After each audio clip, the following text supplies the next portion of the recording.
What is the correct opinion to even have at this moment?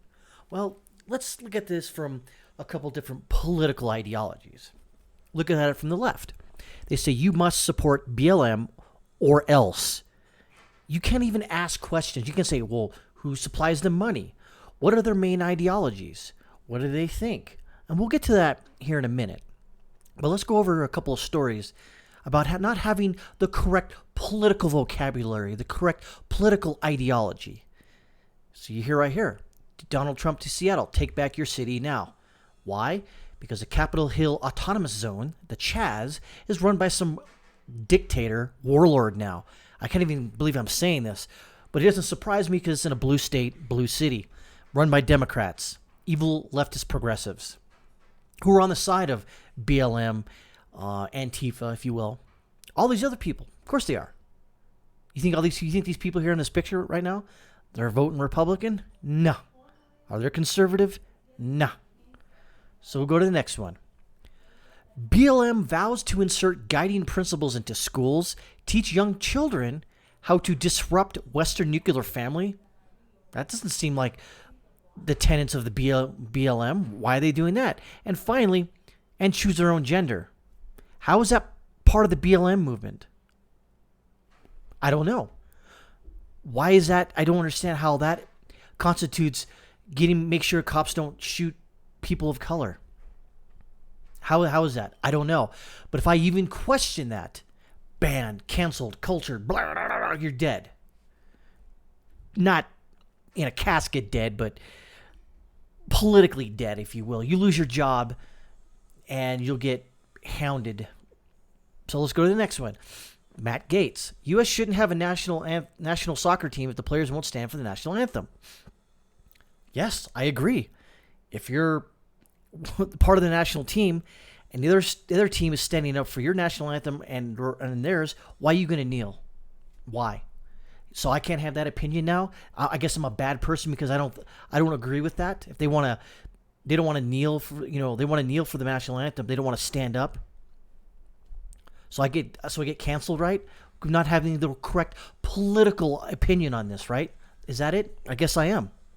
Next, incoming ASU journalist dean out after microaggression complaints.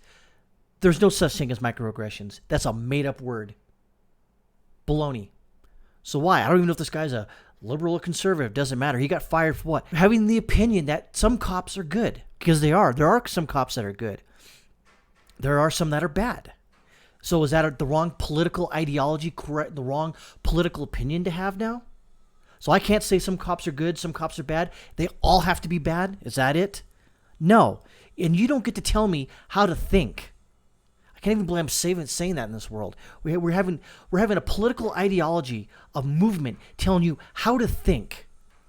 Wash my feet, dirty white person, you. Why? What if I don't want to? What if I refuse? What, I get canceled now?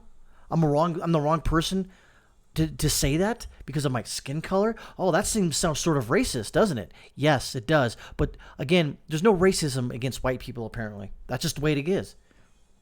So, is this where we're at?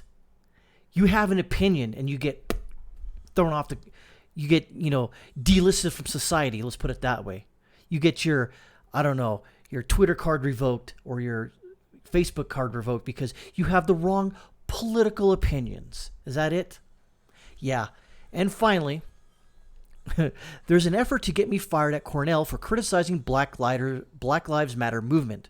Or if not fired, at least publicly denounced by the law school. Student groups plan to demand the law school critically examine views of people they employ as professors of law. Again, only if you're on the left, you can have those opinions. But if you're on the right, or somewhere in the middle, or right of Pol Pot, Stalin, and Lenin, you're wrong. And you should be banned from having a job and making a living because you have the wrong political opinions. So is this where we're at now? Unfortunately, yes. This is where we're at. Is it going to get better? No. But more often than not, the more you stay quiet about this, and it doesn't matter what political ideology you're on the political spectrum for. If you're on the left, you should stand up and say, you know what, people should say what they want in a public setting, if you will. Why should they get canceled? And people on the right are kind of quiet right now because they don't know where this thing is shifting. More often than not, it's shifting bad. And so the problem is that if the people on the right side of the political spectrum want to get ahead of this, they should have started 10 years ago. They didn't. I didn't. Well, what was I supposed to do? There's nothing I can do. Not literally. But let's look at this. Now, if you really wanted to get to know someone, you need to actually read what they say. Not just form an opinion out of the ether. You need to understand. blacklivesmatter.com/about. This organization was founded in 2013 in response to the acquittal of Trayvon Martin. Black Lives Matter Foundation Incorporated is a global organization, okay, in the U.S., U.K., and Canada, whose mission is to eradicate white supremacy and build local power to intervene in violence, even though they cause some violence, inflicted on black communities by the state and vigilantes. Who's the vigilantes? I don't know. By combating and countering acts of violence, creating space for black imagination, innovation, centering black joy, we are winning immediate improvements in our life. Okay, when you read that, there's some things I sort of disagree with the wording, but yeah, okay, fine.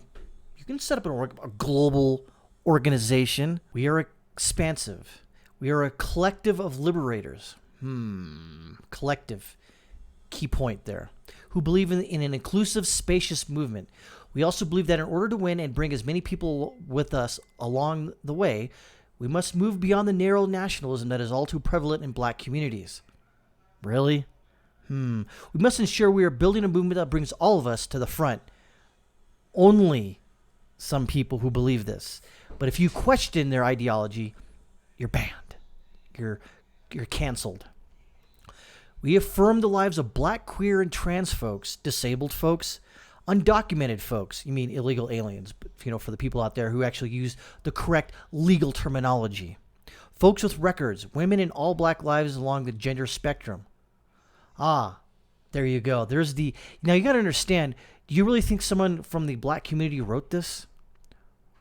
And if they did, you really think it was somebody who has been a couple of gender studies college courses?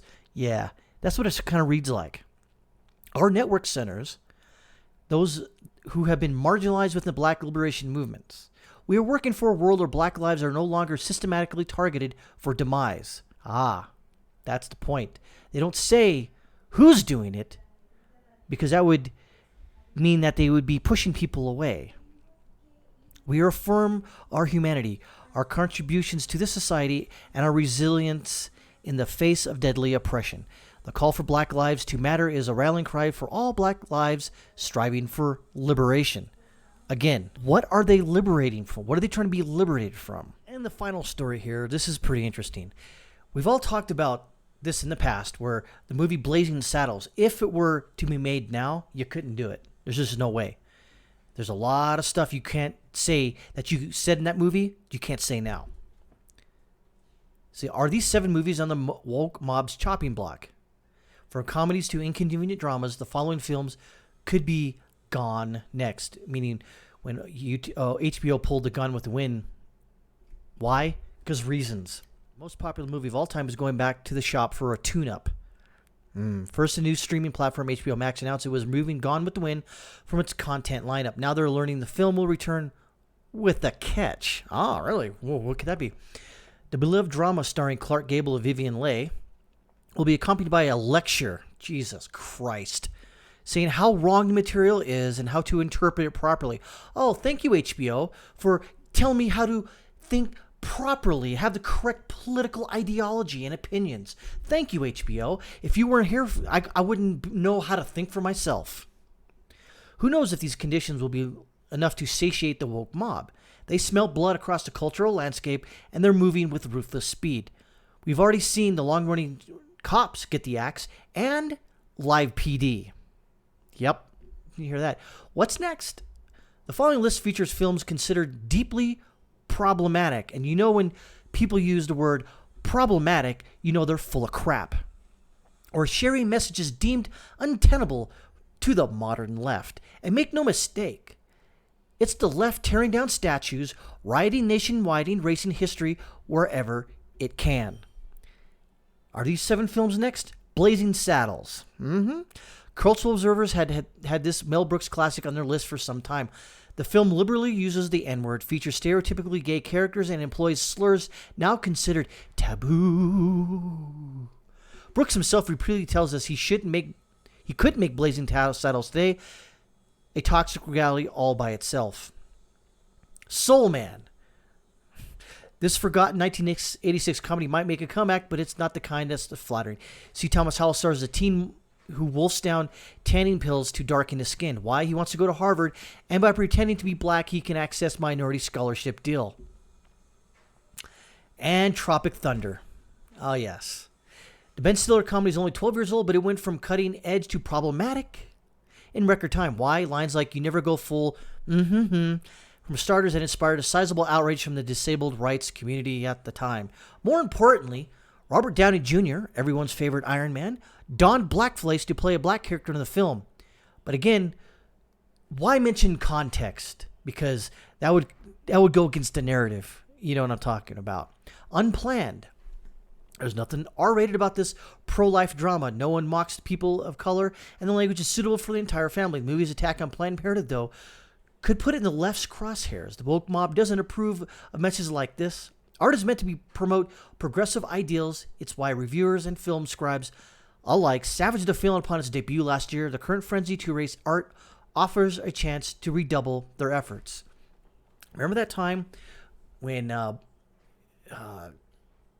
Mrs. Barack Obama, she stated that once Barack Obama becomes president, you're going to have to change the way you think. You're going to have to change your history. This is it. They were socialist, leftist, fascist ideologies and ideologues pushing this. Because they think that if you erase history, you can make a new future. Only, though, if you don't agree with it, you get put into re-education camp until such time they deem you are fully educated. 16 Candles. Elle magazine called this John Hughes classic an outdated nightmare. Of course. Molly Ringwald stars a typical teen with an atypical problem. Her family forgot her birthday. Along the way, we get some clunky Asian stereotypes, a nerd who wields girls' panties as a sign of conquest, and other body teen behaviors. Ringwald herself turned on her own Hughes film in recent years. Of course, she does. But do you see her in any movies? No. That's why you never apologize to the outrage mob. Never. Dirty Harry. The woke mob could get a tour here. Not only would they love to see this fascist cop thriller memory hold, they could strike a blow against its star conservative legend Clint Eastwood. Dirty Harry took down minority criminals, going as far as to mock their dialects in the process. The left loathes the white male vigilantes too, while often cheering women who take the law into their own hands. And finally, Animal House. Who doesn't love Animal House? Well, unfunny leftist liberal douchebags don't like Animal House. Can you imagine a movie set in the early 1960s where the characters act like they're living in the early 60s? Even worse, the film's anti-heroes are pledging a boozy body fraternity. That means racial insensitivity, antisocial behavior, and women treated as sex objects. Once hailed as a comedy masterpiece, Animal House is under assault these days for its problematic plot points. Is it okay to laugh at Animal House? One USA Today headline, of course they would say that. Soon we may not be able to even watch it. Except, dare I say, there are certain avenues on the internet where you can find such banned and problematic movies in which you can download. And I am so glad now that we have HBO, we have Dollar Shave Club, we have Amazon telling us how to think and what political ideology we can have so we can mingle in society and dare, and I say dare, you have a dissenting opinion, because there is no dissent, dare I say, today's left cancel culture.